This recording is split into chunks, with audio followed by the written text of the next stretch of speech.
अस्सलाम वालेकुम गाइस, मेरा नाम है अली और मैं अपने channel daily horror stories by Ali से अल्हम्दुलिल्लाह आपके साथ मौजूद हूँ। मैं उम्मीद करता हूँ मेरे तमाम सब्सक्राइबर्स दुनिया में जहाँ भी मौजूद हैं खैरियत से हैं, खुश हैं और उनकी ज़िंदगी बेहतर गुजर रही है। दुआ करें कि अल्लाह ताला मुझे यानी सैयद उमैर अली को, मेरी फ़ैमिली को, हम सबको हर बला, हर मुसीबत, हर बीमारी से महफूज रखे और हमें सेहतमंद खुशहाली वाली ज़िंदगी अता फ़रमाए। अगर आप में से किसी ने भी अब तक मेरे चैनल को सब्सक्राइब नहीं किया तो मुझे सपोर्ट करने के लिए सबसे पहले इस चैनल को सब्सक्राइब कर लें।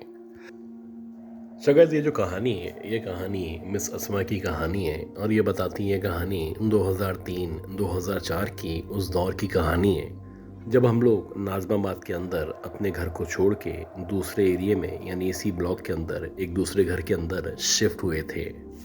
बेसिकली जहाँ पे हम पहले रहा करते थे ये जो घर था ये एक दरमियान वाला घर था, यानी कि इसके अतराफ में घर मौजूद थे, जबकि जो सामने हिस्सा था वहाँ पे एक गली हुआ करती थी।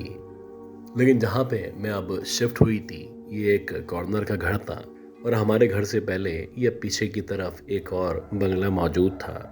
और इस बंगले के बारे में जब हम लोग अपने घर शिफ्ट हुए तो ये बताया जाता था ये पिछले 10 या 12 सालों से मुकम्मल तौर पे खाली पड़ा हुआ है। अब ये क्यों खाली था, इसके पीछे क्या रीज़न था, ये मुझे मालूम नहीं था। ज़ाहिर सी बात है हम भी नए नए इस घर में या इस गली में आए थे तो आहिस्ता आहिस्ता करके बहुत सारी चीज़ें खुला करती हैं या फिर पता हुआ करती हैं। अब ये जो ऊपर वाला हिस्सा था यानी जो हमारा बंगला था उसके ऊपर जो 2 कमरे मौजूद थे तो ऊपर के कमरे की सफाई करना, वहाँ का ख्याल रखना ये सारी मेरी जिम्मेदारी थी।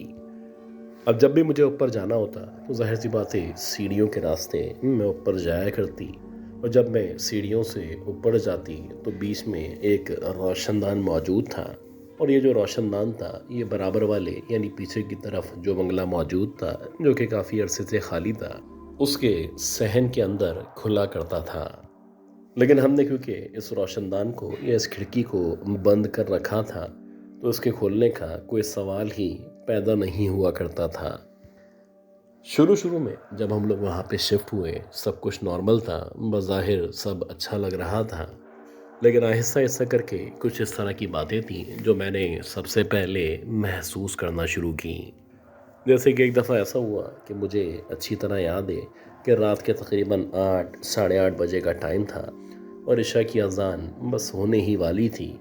मैं सीढ़ियों के रास्ते होती हुई ऊपर जा रही थी।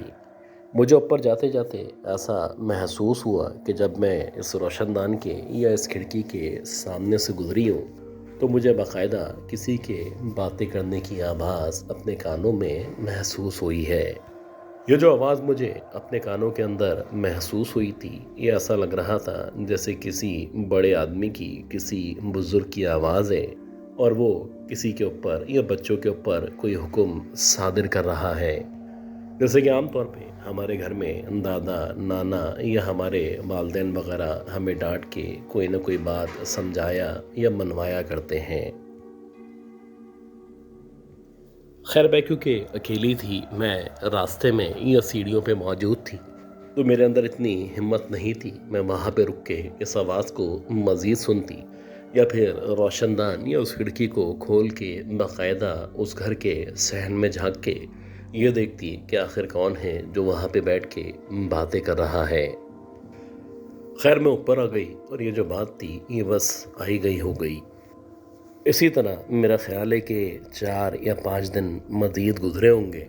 इत्तफाक से मेरे सारे के सारे घर वाले किसी भी वजह से घर से बाहर मौजूद थे और मगरिब के बाद का टाइम था और मैं घर में यानी ग्राउंड फ्लोर पे बैठी हुई थी। मैं इंतज़ार कर रही थी कि कब मेरा भाई या मेरे अब्बू वगैरह वापस आएँ तो घर के अंदर जो रौनक है वो बहाल हो सके। इसी दौरानिए में मुझे ऐसा लगा ये जो हमारे छत के ऊपर 2 कमरे मौजूद हैं इन कमरों के साथ जो सहन है वहाँ पे आके कोई पत्थर गिरा है, जैसे कि किसी ने बाहर की तरफ से कोई भारी सा पत्थर हमारे घर के अंदर फेंका हो। पहले तो मुझे ऐसा लगा कि शायद कोई बिल्ली है जिसने ऊपर से कोई चीज़ गिराई है, लेकिन जब मुझे कंफर्म हुआ कि ये बिल्ली नहीं है, कोई पत्थर है जो वाकई में किसी ने बाहर की तरफ से हमारी तरफ फेंका है, तो मैं एकदम से कॉन्शियस हो गई। इसी दौरानिए में जबकि मैं पत्थर के आने का या उस जगह का तयन करना चाह रही थी, तो दोबारा से एक पत्थर ऐसा लगा जैसे बराबर वाले इस खाली बंगले से हमारी छत के ऊपर आके गिरा है। अब इत्तेफाक से मेरी जो नज़रें थीं वो आसमान या ऊपर की तरफ मौजूद थीं, तो मैंने वाकई में ये महसूस किया ये जो पत्थर था ये उसी जगह से या उसी खाली बंगले से हमारे घर की छत पे आके गिरा था। मुझे बड़ा अजीब सा लगा और इसी दौरानिए में इत्तेफाक से जो हमारा दरवाज़ा था वो नॉक होने लगा। यानी कि मेरा भाई जहाँ भी गया हुआ था वहाँ से वापस आ गया। और जब वो आया कुछ देर के बाद मैंने उससे पूछा या उसको बताया कि ऐसे ऐसे बराबर वाले बंगले से हमारे घर की छत पे कुछ आके गिरा है। खैर पहले तो वो कहने लगा कि हो सकता है कि तुम्हारा वहम हो, लेकिन मैंने जब इसरार किया और जब मैंने उसको ये यकीन दिलाया तो वो सीधा छत की तरफ गया। अब मेरा भाई आगे आगे छत की तरफ जा रहा था। वो जाके देखना चाहता था कि आखिर क्या फेंका है, पत्थर है तो आखिर कितना बड़ा पत्थर है। मैं उसके पीछे पीछे यानी उससे कुछ फासले पे सीढ़ियों के रास्ते ऊपर जा रही थी। जैसे ही मैं उस रोशनदान या उस खिड़की नुमा हिस्से के सामने से गुजरी, मुझे बाकायदा एक औरत और एक बच्ची के आपस में बातें करने की आवाज़ अपने कानों में सुनाई देने लगी। अब क्योंकि जो मेरा भाई था वो ऑलरेडी ऊपर मौजूद था, तो मेरे अंदर इतनी हिम्मत मौजूद थी कि मैं उस रोशनदान के पास खड़े होके बाकायदा उस आवाज़ को गौर से सुनने लगी। जब मुझे कंफर्म हुआ कि वाकई में ये जो आवाज़ है ये एक औरत और बच्ची के आपस में बातें करने की आवाज़ है, तो मैंने अल्लाह जाने कहाँ से हिम्मत लाके इस रोशनदान को एकदम से खोलने की कोशिश की। जैसे ही मैंने इस रोशनदान को खोला तो मेरी नज़र बराबर वाले बंगले के सहन के ऊपर पड़ी।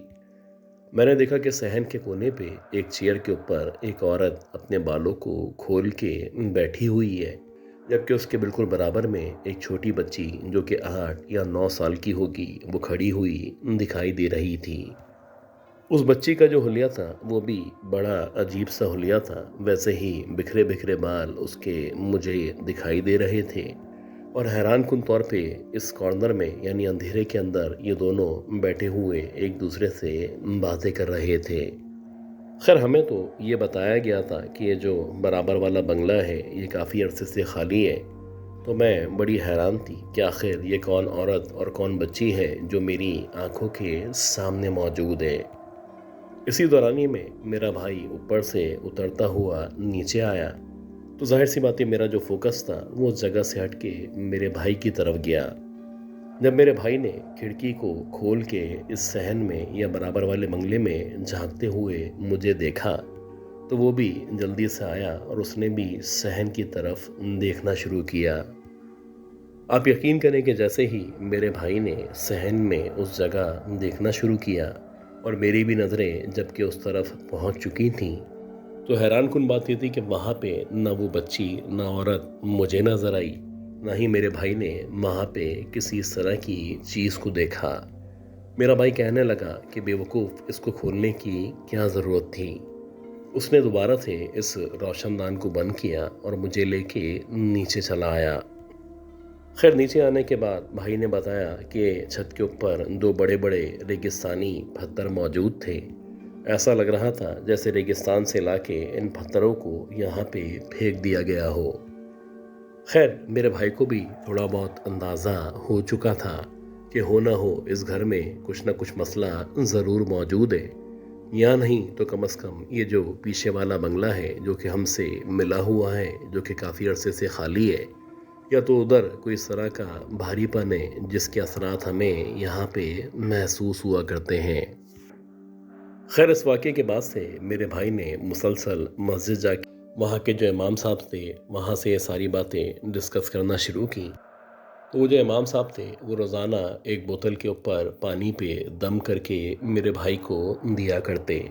मेरा भाई वो पानी लेके इस दीवार पे ख़ास तौर पे घर के चारों कोनों पे छिड़का करता। उसके बाद से अल्हम्दुलिल्लाह इतना सुकून ज़रूर हो चुका था कि जो भी मखलूक़ात बराबर वाले घर के अंदर मौजूद थीं, उन्होंने कम से कम हमारे घर के अंदर आना या हमें परेशान करना छोड़ दिया था।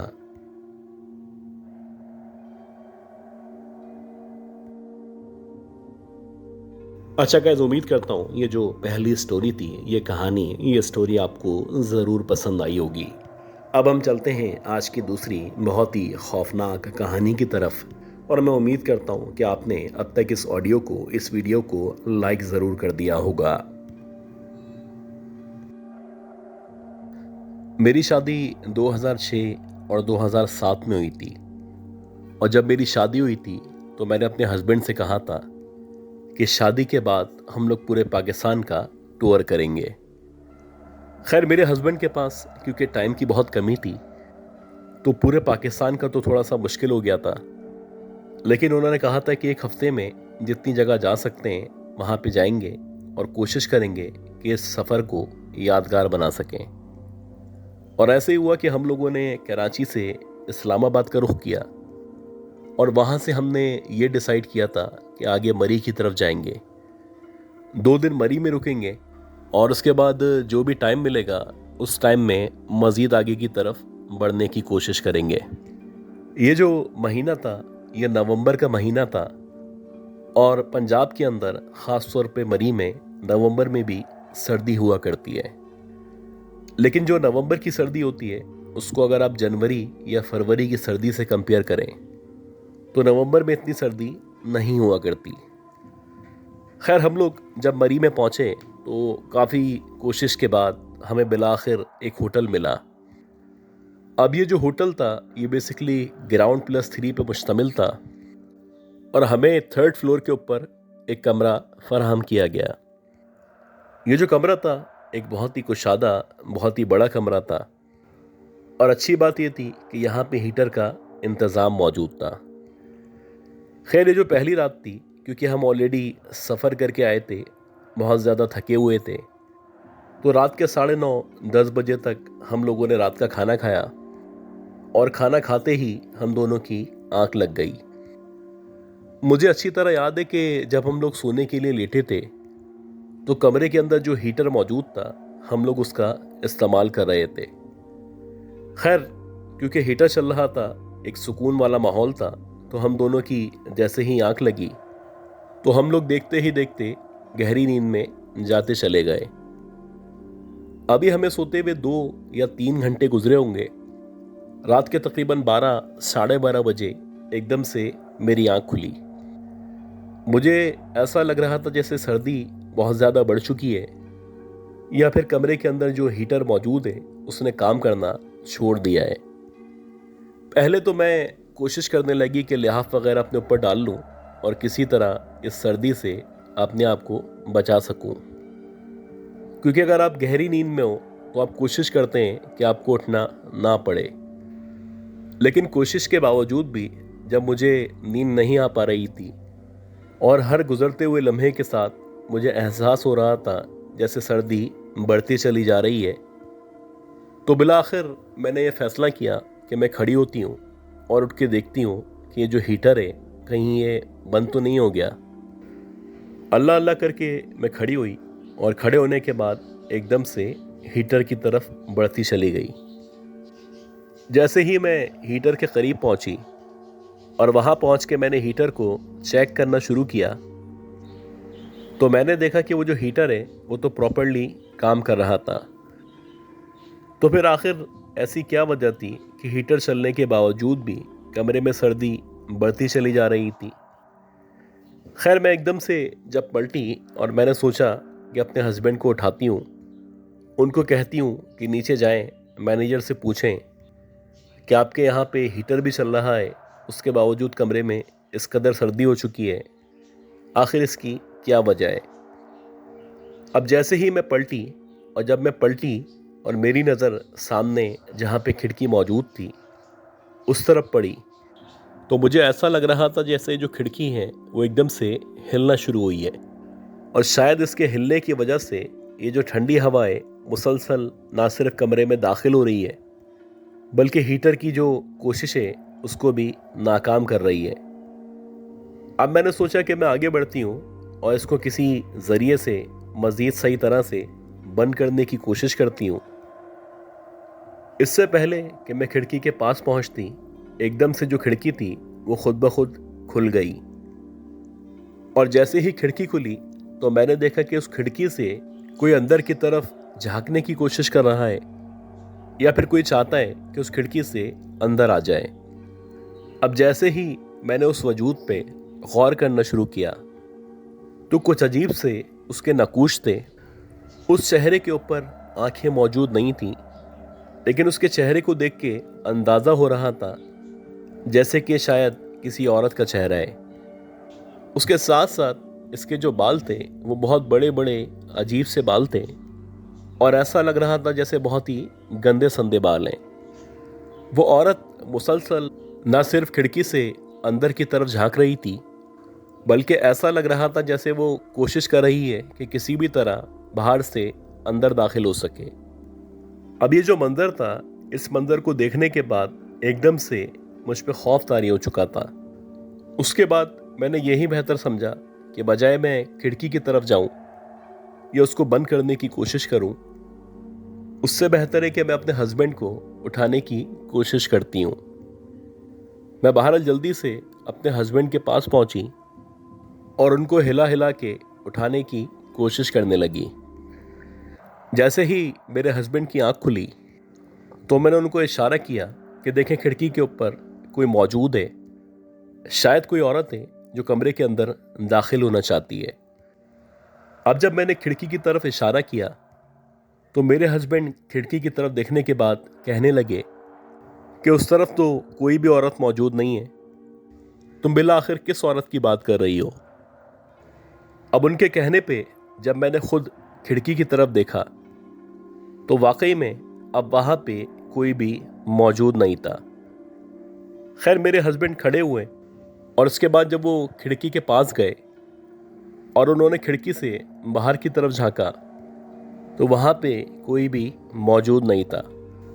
और अजीब बात ये थी कि हम लोग ऑलरेडी 3rd फ्लोर पे मौजूद थे, तो 3rd फ्लोर के ऊपर अगर कोई खिड़की के बाहर की तरफ से अंदर की तरफ झांके तो ये किसी भी तरह मुमकिन नहीं हो सकता, क्योंकि वहाँ पे ना कोई छज्जा मौजूद था, ना ही कोई स्टेयर्स मौजूद थी, और ना ही किसी भी वजूद के लिए हवा में खड़ा रहना मुमकिन हो सकता था।